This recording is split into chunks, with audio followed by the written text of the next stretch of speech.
Morning came early, before the sun, before the quiet, before she had fully opened her eyes. The thoughts were already there. Something her husband said the night before, the sharpness of it, the way it lingered. She carried it into the kitchen with her, setting it down beside the dishes, lifting it again without meaning to. The more she turned it over, the deeper it seemed to sink, like a peg driven crooked into wood. She sighed. Then gently, she chose something else. He was tired. We have been through harder things than this. There is love here, even when it's imperfect. She brought to mind a small memory, nothing dramatic. Doing yard work together, the way he checked the doors before bed, a quiet compliment and kiss on the cheek.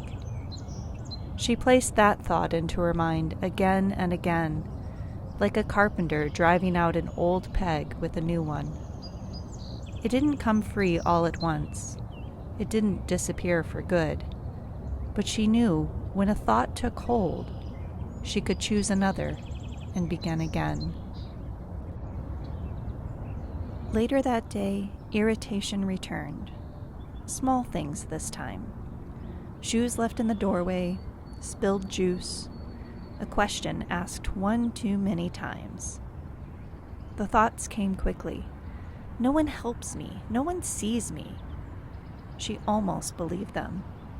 Until she really looked. What did these thoughts feel like in her body?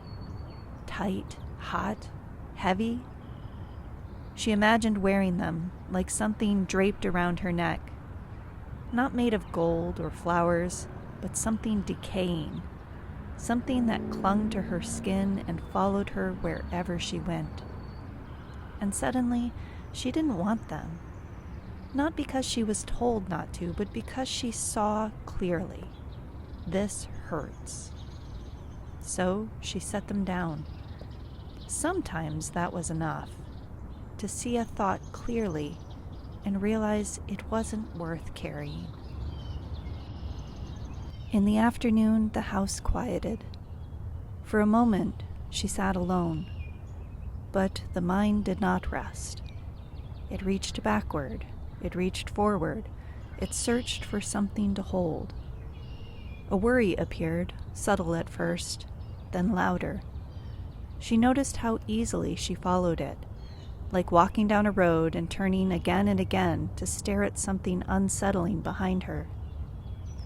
This time she didn't argue with it. She simply faced forward, breathed, listened to the hum of the house, the wind at the window.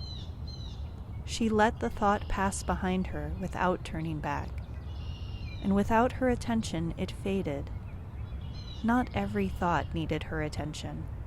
Some could be left behind simply by not following. Evening came with its own momentum. Dinner to make, voices overlapping, one need folding into another. Her thoughts began to race ahead of her. This isn't done. That's not enough. I'm already behind. The pressure built quietly but steadily, until she stopped, just for a moment. Why am I rushing? Nothing in that instant required speed, so she slowed. Her hands moved more deliberately. Her breath lengthened. Her shoulders softened. Like someone walking quickly, who chooses to walk slowly, then to stand, then to simply be still. The thoughts without urgency lost their force, and the moment opened. When the mind sped up, she didn't always have to keep pace. Sometimes she could slow and let it settle. Night settled. The house at last grew quiet. But one thought remained, old, familiar, returning in the silence. You are not enough. This one did not loosen easily. It had roots. She sat with it, felt its pull, felt the way it tried to settle in. And then she met it at the door, like a gatekeeper standing at the entrance to a walled city, calm, steady. She did not follow it. She did not give it space. She held her ground. The thought pressed, familiar, insistent. She did not move. Not everything that arrives is welcome. Not everything deserves a place to stay. She maintained a quiet boundary held in place, and slowly, without struggle, without force, it lost its footing and fell away. Some thoughts return again and again, and each time she meets them the same way, steady and unmoving until they pass.